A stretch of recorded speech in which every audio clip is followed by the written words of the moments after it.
ये कहानी है भविष्य की।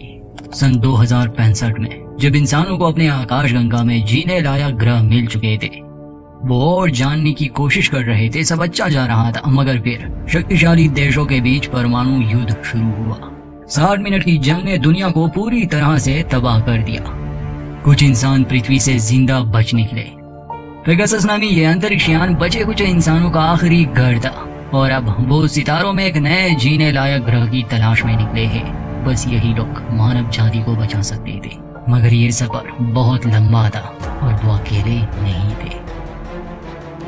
दोस्तों, द लास्ट स्काउट नाम की ये साइंस फिक्शन फिल्म साल 2017 में आई। ये एक लो बजट की फिल्म है, तो इसके विजुअल्स पर ज्यादा ध्यान ना दे। कहानी बोर करने वाली नहीं है। साइंस फिक्शन कहानियां पसंद करने वालों के लिए ये अच्छी है। फिल्म की कहानी शुरू होती है पृथ्वी के तबाह होने के 7 साल बाद। पेगासस नामी ये अंतरिक्ष यान पिछले 7 साल से सफर कर रहे हैं, क्योंकि अभी तक इन्हें कोई ग्रह नहीं मिला था। पृथ्वी पर सिर्फ इनके पास जानकारी थी। ये खुद कभी उन ग्रहों पर नहीं गए थे। इस यान पर 8 इंसान थे। जॉन जो के कैप्टन है, पीट इंजीनियर है, माइक और जेन पायलट है। इनके अलावा एडवर्ड, गैरी, एक नर्स हेली और एक छोटी बच्ची जो किसी तरह उस परमाणु युद्ध से बच गई थी, अब इनके साथ है। इसी जहाज की तरह और जहाज भी जीने लायक ग्रहों की तलाश में निकल चुके हैं, और हर जहाज पर 7 से 10 के करीब इंसान मौजूद है। जिसे भी कोई ग्रह मिला वो बाकी सबको संदेश भेज देंगे। ये अंतरिक्ष यान काफी आधुनिक थे। एक इसमें पानी रिसाइकल करने की टेक्नोलॉजी थी, और दूसरा ये अपना खाना भी उगा सकते थे, मगर ऑक्सीजन की कमी आ सकती थी। और ये शिप एंटी मैटर से चलता था, मतलब कि इनका ईंधन भी खत्म हो सकता था। मगर इन्हें ज्यादा फिक्र नहीं थी, क्योंकि जल्दी ये किसी ग्रह पर पहुंच जाएंगे। शुरुआत में हम देखते हैं कि माइक जहाज के एक हिस्से को ठीक कर रहा था। तब एडवर्ड उसे जरूरी इंस्ट्रक्शंस देता है। इस बीच सर्कल में एक छोटा सा धमाका हुआ, मगर माइक सब संभाल लेता है और फिर वो अंदर आया। अंदर पीट लीला यानी उस छोटी बच्ची को नए ग्रह के बारे में बता रहा था। पीट ने उसे पृथ्वी के बारे में काफी कुछ बताया था, क्योंकि इस बच्ची ने पृथ्वी नहीं देखी। तो वो पूछती है कि जहाँ हम जा रहे हैं क्या वहाँ भी समुद्र होगा। पीट उसे झूठ नहीं बोलना चाहता था, इसलिए कहता है कि मुझे नहीं लगता वहाँ समुद्र होगा, बल्कि हमें तो ये भी नहीं पता कि वो जगह जीने लायक होगी भी या नहीं। बाकी सब खुद को झूठी उम्मीदें दे रहे हैं, मगर मैं तुमसे कभी झूठ नहीं बोलूंगा बेटा। लीला दरअसल हैरी की बहन की बेटी है। उसकी बहन युद्ध में मारी गई, और अब लीला की जिम्मेदारी उस पर है। इसके बाद हम गैरी को देखते हैं, जो मेडिकल रूम में जाकर एक दवा चुराता है। दरअसल उसे कोई बीमारी है जिसकी तकलीफ उससे बर्दाश्त नहीं होती, और अक्सर दर्द कम करने के लिए वो एक्स्ट्रा डोज लेता है।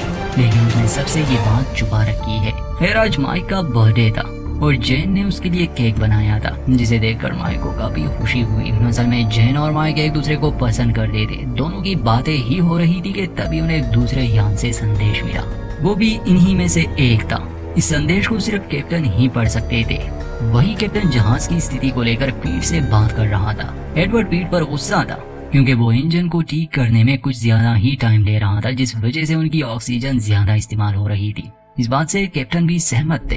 एडवर्ड के जाने के बाद पीट कैप्टन को बताता है कि इंजन अपनी क्षमता से दुगना काम कर रहा है। एंटीमैटर की मात्रा भी बहुत कम है। अगर वो अपने मिशन में सफल नहीं रहे, यानी वो उस ग्रह जिसकी ओर ये जा रहे हैं वो जीने लायक ना हुआ, तो पृथ्वी पर वापस लौटने के लिए इनके पास कोई ईंधन नहीं बचेगा। क्योंकि पिछले 7 साल से ये अंतरिक्ष में सफर कर रहे हैं। हालांकि ये जहाज इतने लंबे सफर के लिए नहीं बनाए गए थे, मगर इनकी खुशकिस्मती थी कि अभी तक ये टिका है। ये जानकर कैप्टन को चिंता जरूर थी, मगर वो बाकी सबको परेशान नहीं करना चाहता था, इसलिए ये राज भी उसके बीच ही रहा। इस शिप पर एक एडवांस AI सिस्टम भी था, जो जॉन को बताता है कि यूटा से उसे एक संदेश मिला है, जिसे सिर्फ कैप्टन ही देख सकते हैं। ये संदेश उनकी पत्नी की तरफ से था, जो दरअसल यूटा नामी स्काउट शिप पर थी। वो जिस ग्रह की तरफ जा रहे थे, उन्हें मालूम हुआ कि वो ग्रह जीने के लिए सही नहीं है। उन्होंने अपना ईंधन खत्म कर दिया था, इसलिए वो वहीं पर रुक गए। और अब वो इस इंतजार में थे कि कोई दूसरा स्काउट शिप कोई ग्रह ढूंढे, ताकि बचे हुए इंसान वहां जा सके। लेकिन अब तक इन्हें कोई भी ऐसा ग्रह नहीं मिला था। जॉन की पत्नी कहती है कि तुम्हें ये मिशन पूरा करना है। हम देखते हैं कि सभी जहाज पर खाना खा रहे थे। माइक एडवर्ड से खाने को लेकर बहस कर रहा था। तब कैप्टन उसे बैठने को कहते हैं। वो बताते हैं कि मुरम्मत के काम के लिए उन्हें इंजन बंद करना होगा। बाकी सब ठीक है, लेकिन गैरी यूटा से भेजे गए संदेश के बारे में पूछता है, तो जॉन उन्हें उस ग्रह पर जीवन नहीं मिला, इसलिए वो इंतजार कर रहे हैं। ये अच्छी खबर नहीं है, लेकिन हमें अभी भी अपना मिशन पूरा करना होगा। इस पर एडवर्ड कहता है कि 7 साल बर्बाद हो गए, अब वापस लौटने में जिंदगी के 14 साल लग जाएंगे। काश मैं किसी ऐसे जहाज पर गया होता जो 1 साल के सफर पर निकले थे।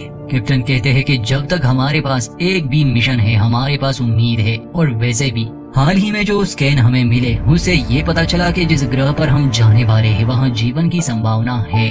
कहने के बाद हम देखते हैं कि गैरी फिर से हैरी के लॉकर से वो दवा चुराता है, क्योंकि उसे बहुत तकलीफ हो रही थी। लीला हैरी से अपने माता पिता के बारे में पूछती है कि वो हमारे साथ क्यों नहीं है, क्या उन्होंने मुझे छोड़ दिया। तो हैरी उसे समझाती है कि नहीं, उन्होंने तुम्हें नहीं छोड़ा, बल्कि उन्होंने तो तुम्हारी जान बचाई। कल इन सब के लिए बड़ा दिन था, क्योंकि वो लोग अपने मिशन के बहुत करीब आ गए थे। कैप्टन बताते हैं कि कल वो लोग उस ग्रह पर अपना एक प्रोब भेजेंगे। अगर उसके रिजल्ट नेगेटिव आए तो हम आगे बढ़ेंगे, यानी सब खत्म। लेकिन फिलहाल हमें अलर्ट रहना होगा, क्योंकि हम बस पहुंचने ही वाले हैं। जिसके बाद सभी अपने अपने काम पर लग गए। हैली जब गैरी का चेकअप कर रही थी तो उसे पता चला कि गैरी दवा चुरा रहा है। हैली उसे कहती है कि इस दवा का ज्यादा इस्तेमाल उसके लिए जानलेवा हो सकता है। इस पर गैरी कहता है कि मैं वैसे भी मरने वाला हूँ, इस बात से अब फर्क नहीं पड़ता।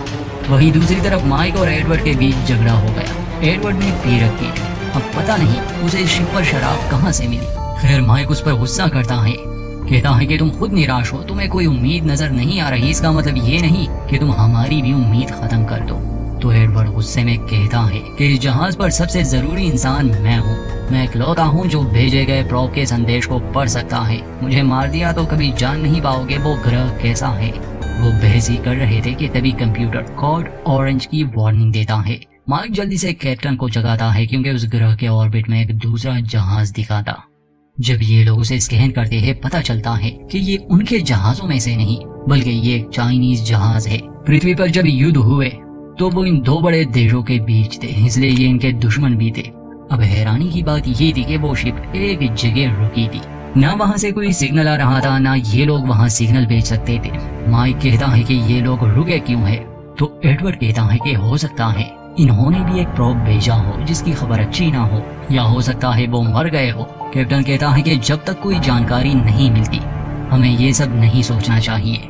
कैप्टन बाकी सबको इस बारे में बताते हैं। गैरी उस जहाज पर जाने के बिल्कुल खिलाफ था। वो कहता है कि हम उन चाइनीज पर भरोसा नहीं कर सकते, हो सकता है ये उनकी चाल हो और वो हम पर हमला कर दे।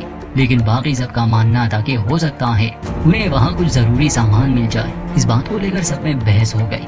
तो जॉन कहता है कि हम वापस घर नहीं जा सकते, क्योंकि हमारे पास इतना एंटीमैटर नहीं बचा, इसलिए हमें उस जहाज पर जाना ही होगा ताकि हम उससे एंटीमैटर ला सके। ये बात सुनकर सभी परेशान हो गए, लेकिन दूसरा रास्ता न होने की वजह से उन्हें ये कदम उठाना ही पड़ा। 1 घंटे में वो लोग इस जहाज के करीब पहुंच गए। माइक, पीट और जॉन अपने सूट्स पहनकर उस जहाज के अंदर चले गए, लेकिन उन्हें वहाँ कोई दिखा नहीं। जहाज की हालत भी बहुत खराब थी, जैसे उन पर किसी ने हमला किया हो। वो लोग हैरान थे कि कम से कम लाशें तो होनी चाहिए थी। जॉन और माइक जहाज का डेटा देखने जाते हैं, जबकि पीट जनरेटर देखने चला गया। सिस्टम के लॉक चाइनीज भाषा में थे और चाइनीज कैप्टन का एक संदेश भी था, इसलिए जॉन उसे अपने शिप पर भेजने के लिए कहता है, क्योंकि हैरी चाइनीज भाषा जानती थी। जल्द ही इन्हें अंदाजा हो गया कि ये यहाँ अकेले नहीं है। पीट जब जनरेटर देख रहा था तो उसे किसी की आहट महसूस हुई। वो भागकर जॉन और माइक के पास आया, जिसके बाद वो तीनों सावधान हो गए। लेकिन उन्हें मिला एक बच्चा जिसका नाम जय है। उस बच्चे की हालत ठीक नहीं थी, उन्हें देखते ही वो बेहोश हो गया, इसलिए वो लोग उसे पेगासस में लाने का फैसला करते हैं।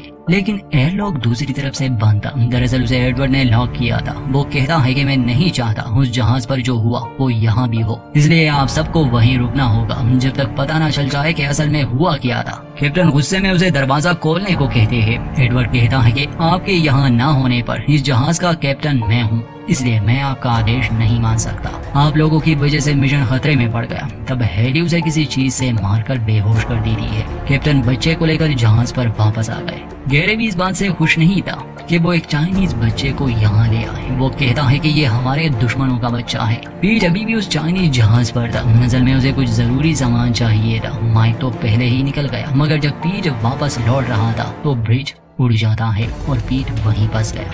पेगासस यान भी बेकाबू हो गया। वो काफी दूर निकल गए। कोई एस्केप पॉड नहीं था, इसलिए पीट वहीं रह जाता है। सभी उसके लिए दुखी थे क्योंकि पिछले 7 साल से वही पेगासस की मुरम्मत कर रहा था। उसकी बदौलत वो जिंदा थे। अपने आखिरी समय में पीट ने उन्हें कुछ जरूरी जानकारी दी, जिससे अगर वो ग्रह जीने लायक है तो वो कैसे सुरक्षित लैंड कर सकते हैं। उस चाइनीज जहाज में धमाके की वजह से पीट की मौत हो गई। गैरी कहता है कि मैंने तुम्हें कहा था कि चाइनीज लोगों के चक्कर में मत पड़ना, लेकिन तुम्हारी वजह से हमने उस इकलौते इंसान को खो दिया जो जहाज को चला सकता था, और अब हम कंप्यूटर्स के सहारे हैं।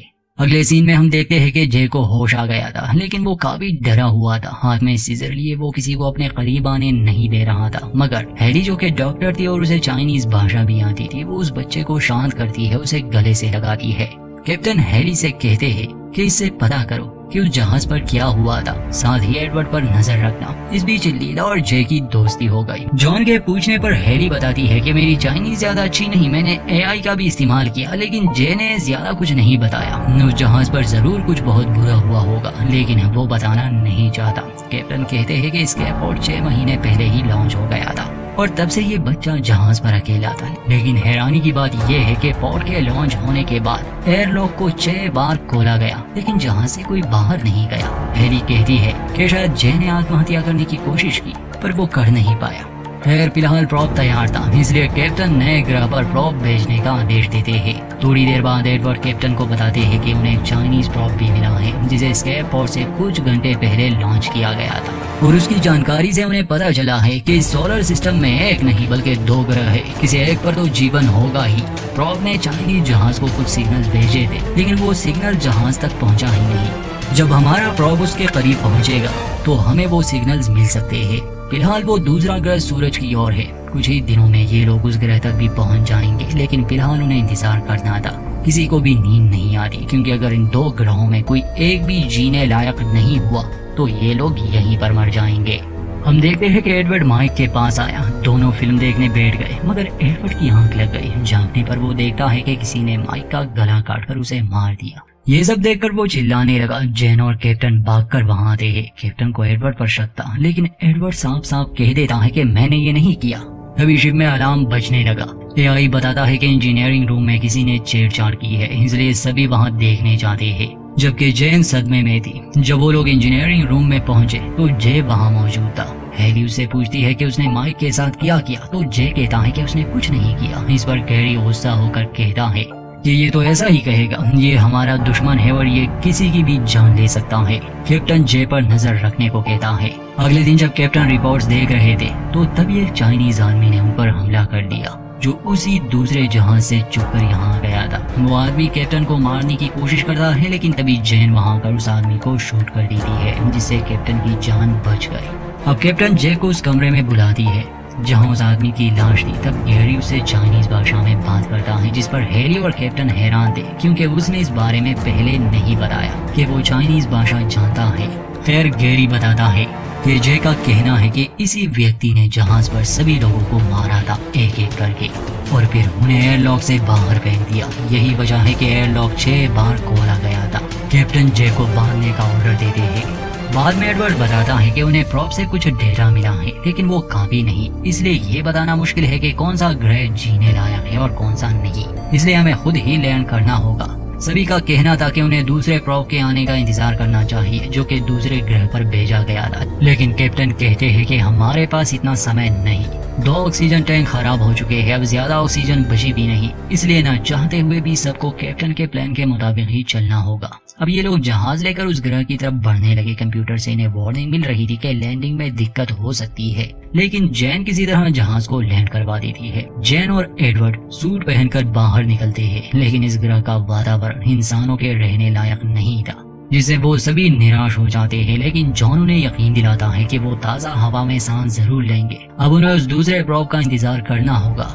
ये जहाज को दोबारा से स्पेस में ले आते हैं। हालांकि टेक ऑफ के लिए ऊर्जा बहुत कम बची थी, मगर यहाँ मरने से तो अच्छा था। और जहाज में एक नाइट्रोजन पाइप भी टूट गया था, जिसे ठीक करने के लिए एडवर्ड गैरी के कमरे से कुछ सामान लेने जाता है। वहाँ उसे एक ब्लेड मिला जिस पर खून लगा था। ये देखकर एडवर्ड समझ गया कि माइक को चाइनीज ने नहीं बल्कि गैरी ने मारा था। लेकिन पहले वो जल्दी से पाइप को जोड़ने चला गया, और इसके बाद वो किसी को कुछ बता पाए गैरी उसे भी मार देता है। फिर वो जॉन के पास आकर उसे बताता है कि जे ने एडवर्ड को मार दिया। जॉन अपनी बंदूक लेकर जे के पास जाता है, लेकिन जे तो अभी भी बंधा हुआ था। जॉन समझ गया कि कुछ गड़बड़ है। वापस आने पर कैप्टन देखते हैं कि गैरी ने हैरी के गले पर ब्लेड रखा था। गैरी कहता है कि मैंने आपसे कहा था कि उन चाइनीज लोगों पर विश्वास मत करो, लेकिन तुमने मेरी बात नहीं मानी। जहाज का एंटीमीटर 2% से भी नीचे आ गया है, इसलिए हैरी कैप्टन से कहती है कि आप मेरी चिंता मत करें, बच्चों को बचाएं। कैप्टन भागकर बच्चों को पोर्ट में बिठाकर उस दूसरे ग्रह की तरफ भेज देता है। वहीं दूसरी तरफ जेन और गैरी में हाथापाई हुई। गैरी उसका भी गला काटकर उसे मार देता है। पोर्ट लॉन्च होने पर गैरी को लगा कि शायद कैप्टन पोर्ट लेकर भाग गए। गैरी उस चाइनीज कैप्टन का आखिरी संदेश लगाता है और उसे बताता है कि वो आदमी क्या कह रहा है। वो कहता है कि उनकी भी ऊर्जा खत्म हो चुकी है, ना वो लैंड कर सकते हैं ना ही टेक ऑफ। इसलिए कैप्टन एक स्केप पोर्ट लेकर उस प्रॉप के पीछे गए ताकि वो प्रॉप को ठीक करके बाकियों को ये सिग्नल भेज सके कि ग्रह जीने लायक है या नहीं। लेकिन जैसे ही कैप्टन वहां से निकले, उनका एक साथी पागल हो गया और उन्होंने सभी को मार दिया सिवाय उस छोटे बच्चे के, जो उस जहाज में छुपा रहा जब तक हम वहां नहीं गए। तभी कंप्यूटर बताता है कि उन्हें चाइनीज प्रॉप से संदेश मिलना शुरू हो गए हैं। अब कैप्टन वही मौजूद थे। गैरी और जॉन के बीच लड़ाई हुई, जिसमें कैप्टन ने गैरी को गोली मार दी, जिस वजह से जहाज में एक छेद हो गया और अब तेजी से जहाज का प्रेशर भी कम हो रहा था। साथ ही हम देखते हैं कि जिस प्रॉप में कैप्टन ने बच्चों को भेजा था, वो प्रॉप सफलता से लैंड कर चुका है। जब बच्चे बाहर आए तो देखा कि वो ग्रह काफी हरा भरा है, बिल्कुल पृथ्वी जैसा। वही वो चाइनीज कैप्टन भी था जो बच गया। जे उसकी तरफ भागता है क्योंकि ये उसके पिता थे। ये लोग एक दूसरे को देखकर बहुत खुश थे। वहीं पेगासस में कैप्टन और हैरी को एक मुश्किल फैसला लेना था। उनके पास ज्यादा ईंधन नहीं बचा था। या तो वो उस ग्रह पर लैंड कर सकते थे या एक प्रॉप को बाकी स्काउट जहाजों की तरफ भेज सकते थे, जिसमें मानव जाति को एक नया ग्रह मिल जाएगा। और वो दोनों प्रॉप भेजने का फैसला करते हैं, यानी अपनी बलि देकर। और इसी के साथ पेगासस जहाज उस ग्रह पर गिरने लगा। यहीं पर फिल्म का अंत होता है। तो दोस्तों, ये थी इस फिल्म की एक्सप्लेनेशन। उम्मीद करते हैं ये आपको पसंद आई होगी। वीडियो अच्छी लगे तो लाइक करें और चैनल को सब्सक्राइब करना ना भूलें।